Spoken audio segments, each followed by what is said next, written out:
Survey exit polls మనం చూస్తున్నాం. I news screen పైన ప్రతిష్టాత్మకంగా అటు ఐపోల్స్ సంస్థ నిర్వహించినటువంటి సర్వే కానీ, చాణక్య సర్వే కానీ, రైస్ సర్వే నిర్వహించినటువంటిది కానీ, ఆత్మసాక్షి కానీ, అన్ని సర్వేలు చూస్తున్నాం. బట్ దీంట్లో ఎక్కువగా చూస్తే గనక తెలుగుదేశం పార్టీ ఈసారి కూటమి అధికారం ఏర్పాటు చేయబోతుందన్నది ఎగ్జిట్ పోల్ చెప్తున్నటువంటి అంశం. ఎట్లా చూడొచ్చు? ఎగ్జిట్ పోల్స్ ఎప్పుడూ కూడా వాళ్ళ అంచనాలు వాళ్ళు తీసుకున్న ఏ రేషియోలో తీసుకున్నారు, ఎవరెవరిని వాళ్ళు సర్వేలోకి పరిగణలోకి తీసుకున్నారు, ఇవన్నీ కూడా వర్కౌట్ అవుతాయి. సో వీళ్ళెవరిని ఆత్మసాక్షి వాళ్ళు ఎవరిని తీసుకున్నారు, వాళ్ళు ఎవరిని తీసుకున్నారు, లేడీస్ని వీళ్ళెంతమందిని తీసుకున్నారు, వాళ్ళెంతమందిని తీసుకున్నారు, ఎవరైతే ప్రభుత్వ పథకాలు పొందుతున్నారంటే డీబీటీ పథకాలు పొందుతున్నారో వాళ్ళల్లో వాళ్ళని ఎంతమందిని తీసుకున్నారు, మామూలు మిగతా వాళ్ళందరినీ ఎంతమంది తీసుకున్నారు, ఇవన్నీ కూడా వర్కౌట్ అవుతాయి. అందులో ఏపీలో ముఖ్యంగా క్యాస్ట్ వైజ్ కూడా అనేక డివిజన్స్ ఉంటాయి. అందువల్ల ఏ సర్వే సంస్థ క్యాస్ట్ వైజ్ ఎవరెవరిని తీసుకుంది ఇవన్నీ కూడా వర్కౌట్ అవుతాయి. బట్ ఇప్పుడు ఓవరాల్గా చూస్తుంటే ఇప్పుడున్న మనకి 4గిట్లో 3 ఉన్నాయి కాబట్టి 4గిట్లో 3 కూటమికి అనుకూలంగా కనబడుతున్నాయి కాబట్టి మనం కూడా ప్రజాస్వామ్యబద్ధంగా ప్రస్తుతానికి ఈ సర్వేల ప్రకారం వెళ్ళొచ్చు. బట్ ఆత్మసాక్షి వాళ్ళు గతంలో ఒకసారి వాళ్ళు ఇచ్చిన సర్వే కరెక్ట్ అయింది, ఆ తర్వాత వాళ్ళు ఇచ్చిన సర్వే ఫెయిల్ అయింది. సో అందువల్ల ఈసారి ఆత్మసాక్షి సర్వే ఏమవుతుంది అనేది మనం చూడాలి. ఓవరాల్గా మనం చూసుకుంటే కాపు ఫ్యాక్టర్ అనేది ఒకటి, లేడీస్ ఫ్యాక్టర్ అనేది నేను అనుకోవడం ఏంటంటే ఈ రెండు కూడా వర్కౌట్ అవుతాయి. ఈ రెండు ఎటు వెళ్ళినాయి, ఎందుకంటే మహిళలు ఇప్పుడు దాకా ఏదైతే ప్రభుత్వం నుంచి డబ్బులు తీసుకుంటున్నారో, వివిధ రూపాల్లో తీసుకుంటున్నారో, పెన్షన్లు తీసుకుంటున్నారో అవన్నీ కూడా సరిపోతాయి అనుకుంటున్నారు. అంటే 3,000 రూపాయలు ఇప్పుడు పెన్షన్ వస్తుంది, ఈ 3,000 రూపాయలు బాగా కరెక్ట్గా ఇచ్చారు కాబట్టి వీళ్ళ వైపు వెళ్దాము. కానీ జగన్మోహన్ రెడ్డి గారు ఏం చెప్పారంటే 3,500 చేస్తాను, ఎప్పుడు 2029 చేస్తున్నారు. చంద్రబాబు నాయుడు గారు 4,000 ఇస్తాను, ఇప్పుడు నెక్స్ట్ మంత్ నుంచి చేస్తాను, ఆల్రెడీ ఇప్పుడు జరిగిన ఈ 2-3 నెలలది కూడా కలిపి మరీ ఇస్తానని చెప్పారు. సో అలా వెళ్తారా ఇలా వెళ్తారా?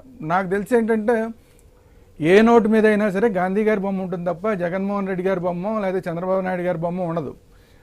ఈ పెన్షన్లు కానీ వీటిని కనుక పరిగణలోకి మహిళలు తీసుకున్నారు, లేదంటే వృద్ధులు తీసుకున్నారు, లేదంటే వికలాంగులు తీసుకున్నారు అంటే ఇప్పుడున్న 3,000 అనేది గతంలో 200 అనేది ఎప్పుడు ఎలా సరిపోలేదో, ఆ తర్వాత ఒకేసారి 800 పెంచి 1000కి చేసినప్పుడు సంతోషించారో, అప్పుడు నెక్స్ట్ నుంచి మళ్ళీ 3,000 చేస్తా ఉన్నప్పుడు ఎలా సంతోషించారో, ఇప్పుడు 4,000 చేస్తా ఉన్నప్పుడు కూడా సహజమైన పరిణామం ఏంటంటే ఎక్కువ ఇస్తా ఉన్న వాళ్ళని చూసి వాళ్ళ వైపు వెళ్ళడం అనేది సహజమైన పరిణామం.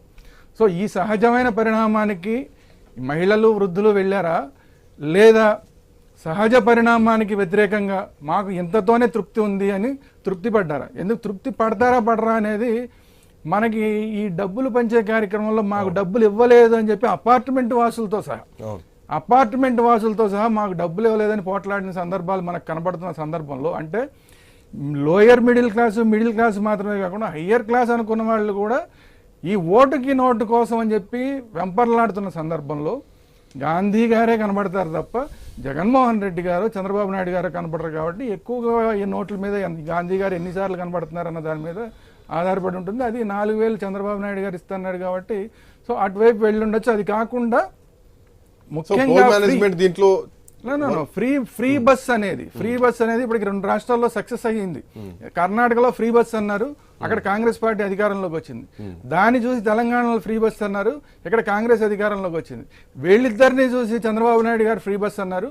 మరి ఇది కూడా మహిళల కోసం, ప్రత్యేకంగా మహిళల కోసం పెట్టింది కాబట్టి దీనికి ఆకర్షితులయ్యారా లేదా అనేది ఇంకొక ఇష్యూ. సో ఈ ప్రజాస్వామ్యబద్ధంగా చూస్తే 3 సర్వేలు చూసిన తర్వాత ఫ్రీ బస్సుకి ఆకర్షితులయ్యారనేది ఒకటి కనబడుతోంది. రెండోది 4,000 కావాలనుకున్నారు, ప్రతి మహిళ 1,500 కావాలనుకుంది, ఇవన్నీ కనబడుతున్నాయి. ఇవి కాకుండా ఓటర్స్ కాపు ఈక్వేషన్ ఇవన్నీ కూడా పరిగణలోకి తీసుకుంటే ఓటు ట్రాన్స్ఫర్ పరిగణలోకి తీసుకుంటే ఓటు ట్రాన్స్ఫర్ అనేది జరిగింది అనేది కనిపిస్తుంది. జయసారథి గారు కళ్ళ ముందు ఎగ్జిట్ పోల్స్ కనిపిస్తున్నాయి. ఈ ఎగ్జిట్ పోల్స్ నథింగ్ బట్ గెలుపును డిసైడ్ చేసే ఫ్యాక్టర్స్ చాలా సందర్భాల్లో మనం చూస్తాం. బట్ ఈసారి ఎగ్జిట్ పోల్ చూస్తే గనక వై నాట్ 175 అన్నటువంటి నినాదంలో వైసీపీ ఎక్కడుందనుకోవాలి. ఎందుకంటే ఆల్మోస్ట్ ఒక 4 ప్రముఖమైనటువంటి సర్వే సంస్థలు, ఐపోల్ సర్వే సంస్థలు, రైస్ సర్వే సంస్థను మనం చూస్తాం. సో వీటిల్లో ఎక్కడ చూడు తెలుగుదేశం పార్టీ కూటమి ఈసారి ప్రభుత్వాన్ని ఏర్పాటు చేయబోతోందన్న రిజల్ట్ మాత్రం కనిపిస్తోంది. సో ఎట్లా చూడొచ్చు ఈ పాయింట్ ని, ఏమేం పాయింట్స్ దీంట్లో కలిసి వచ్చాయి అనుకోవాలి? 6:30కి ఆరా గ్రూప్ వాళ్ళు కూడా సర్వే చేస్తామని చెప్పాను. ఇంకా చాలా సంస్థలు ఉన్నాయి, సి ఓటర్ సర్వే కూడా ఇవన్నీ, కేకే కూడా ఒక చాలా నాగన్న సర్వే కూడా ఉంది, ఇట్లా కొన్ని సర్వేలు ఉన్నాయి. అయితే ఈ సర్వేలను బేస్ చేసుకొని మనం చెప్పలేమంటానికి కూడా చాలా ఉదాహరణలు ఉన్నాయి.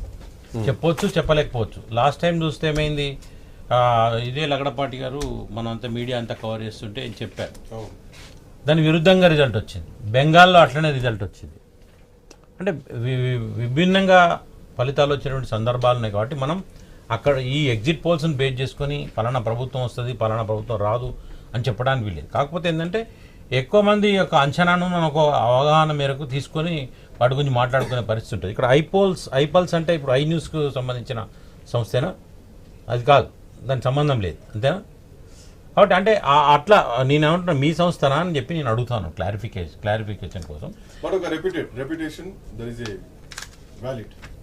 అంటే అది ఒకటి. మరి ఈ సంస్థలు యొక్క క్రెడిబిలిటీ ఎంత అనేది కూడా మనం చూడాల్సి ఉంటుంది. అయితే ఒక విషయం ఏంటంటే అక్కడ మహిళల ఓటింగ్ ఎక్కువ జరిగింది కాబట్టి, లాస్ట్ ఒక 2% ఓటింగ్ ఎక్కువ జరిగింది కాబట్టి దీని మీదనే అందరి స్పెక్యులేషన్ నడుస్తూ ఉన్నది.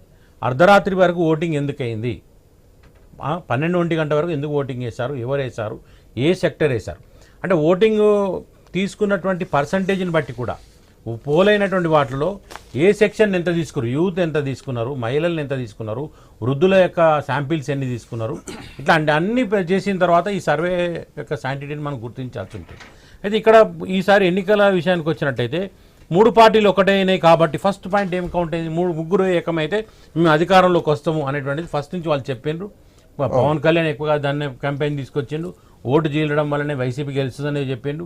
అంటే ముగ్గురు ఒక్కటైంది కాబట్టి వాళ్ళకి స్ట్రెంత్ వచ్చేసింది.